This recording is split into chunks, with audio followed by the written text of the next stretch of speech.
Hindu politician Nupur Sharma, the former national spokesperson for the ruling party in India, recently said in a televised debate with a Muslim that Muhammad married a little girl. For stating this indisputable fact about the most obvious false prophet in history, Sharma was suspended by her party, and jihadis are threatening her and her family with rape and murder. So, why isn't her party standing up for her? Because politics.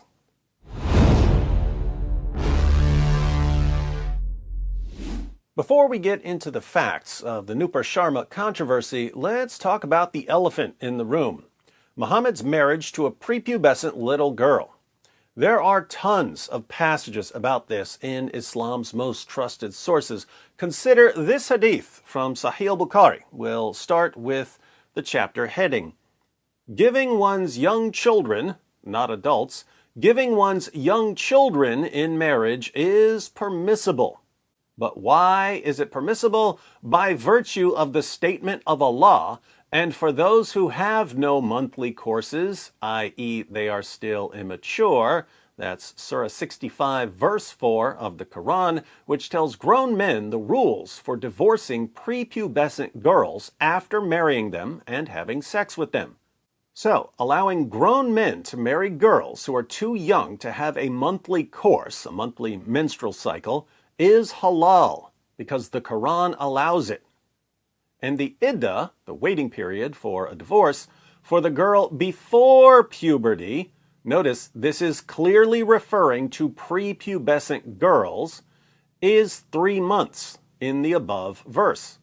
So, if you marry a prepubescent girl and you have sex with her and you decide to divorce her, the prepubescent girl has to wait 3 months before another pedophile can marry her. Then we have the hadith, which shows that marrying a prepubescent girl is perfectly acceptable because Muhammad did it. Narrated Aisha that the Prophet wrote the marriage contract with her when she was 6 years old, and he consummated his marriage when she was 9 years old, and then she remained with him for 9 years, i.e. till his death. So, according to the Quran, marrying a prepubescent little girl is halal. And in case there's any doubt about this, Muhammad himself married a prepubescent little girl. But even though the words are on the screen right now, in English and Arabic, even though the Quran and Muhammad are perfectly clear on this, there are people who will say that I'm somehow making this up. So, let's get a second opinion on whether the Quran allows a grown man to marry a prepubescent girl. Take it, Muhammad Hijab. If you just read the Quran, it is halal. It would be halal to have sexual intercourse with a 5-year-old. In Surah Al-Talaq, chapter 65, verse 4, Allah subhanahu wa ta'ala tells us who you can divorce and who you cannot divorce.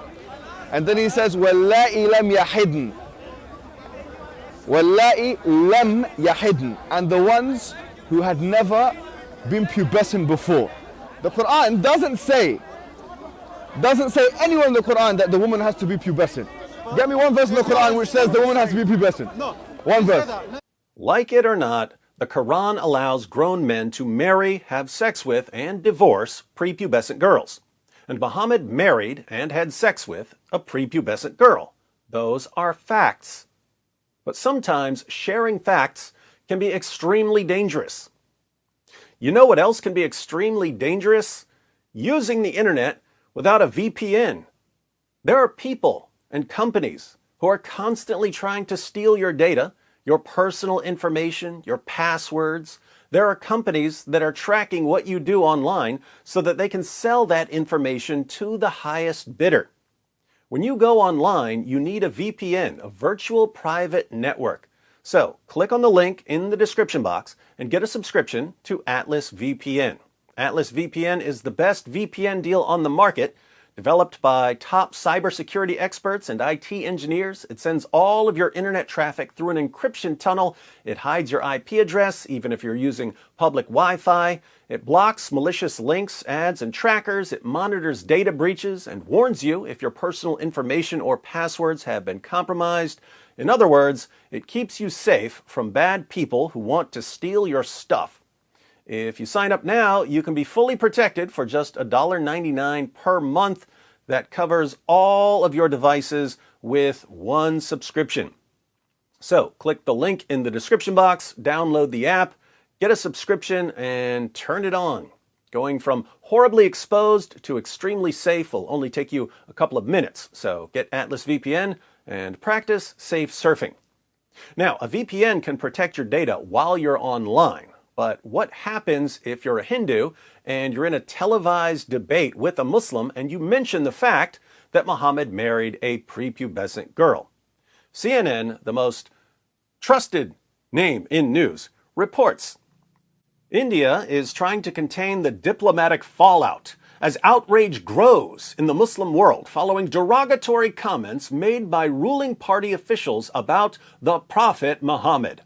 As always, it's great to see journalists calling Muhammad a prophet.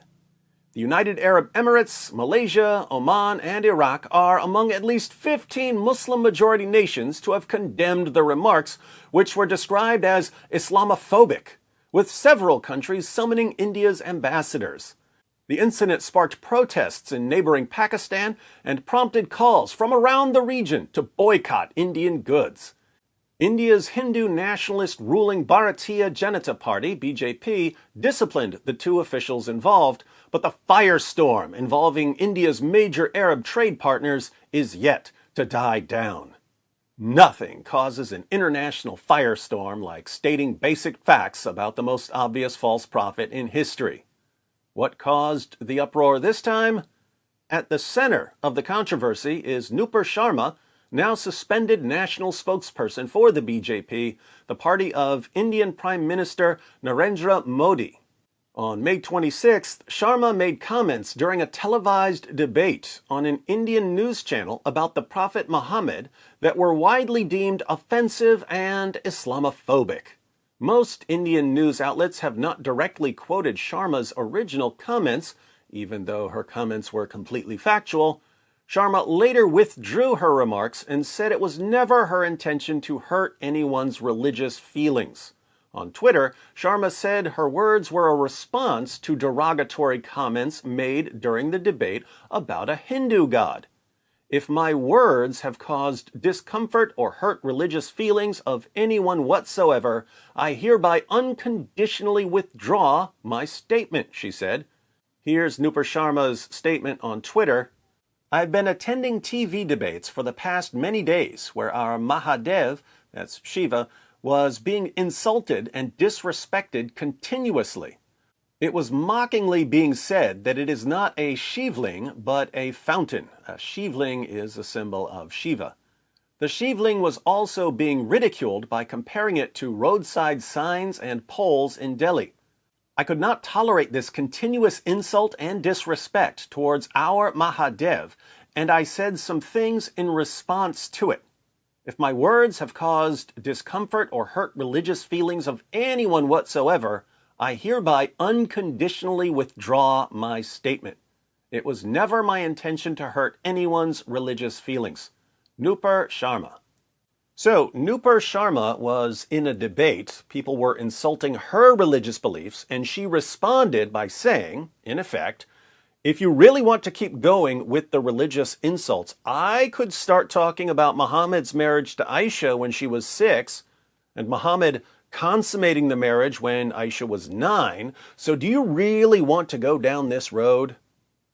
And that was enough to produce an international uproar. Sharma was punished by the BJP. She and her family now need round-the-clock security because of all the threats she's receiving. Mobs are demanding that Sharma be arrested. Police filed a complaint about her. Jihadis are posting videos about beheading her. In response to violent protests, hundreds of people were arrested and some Muslim homes were demolished. Keep in mind, why is there an international uproar? Because a Hindu woman stated facts about Muhammad's relationship with Aisha. Notice, the response of Muslim leaders isn't, excuse me, but what you've said about Prophet Muhammad is false, and here's the evidence that proves you're wrong. The response of Muslim leaders is, We know that what you're saying is true, but you're not allowed to say it. Because you're a Hindu and we're Muslims, and we're not going to allow a Hindu to criticize our prophet. So, why isn't Nupur Sharma's party, the BJP, defending her? Because politics. India doesn't just have to deal with multiple religious groups within its borders. India has various relationships with countries around the world. India is one of the world's biggest importers of oil, and most of that oil comes from Muslim-majority nations. India also sends millions of workers to work in Muslim-majority nations, which sends money back to India. Indian leaders don't want to ruin their economy over some comments about Muhammad. So they had to throw Nupur Sharma under the bus. The BJP can't defend Nupur Sharma. But I can. And you can. So take a screenshot of the hadith I quoted in this video. I'll also put the hadith on my community page here on YouTube, as well as on Twitter. There's a link to my Twitter page in the description box. Take the hadith and let people know that even though Nupur Sharma has apologized for hurting people's feelings, and even though she's been punished, what she said was absolutely correct. And no amount of whining, no amount of intimidation, no amount of mob violence is going to keep us from telling the truth about the most obvious false prophet in history.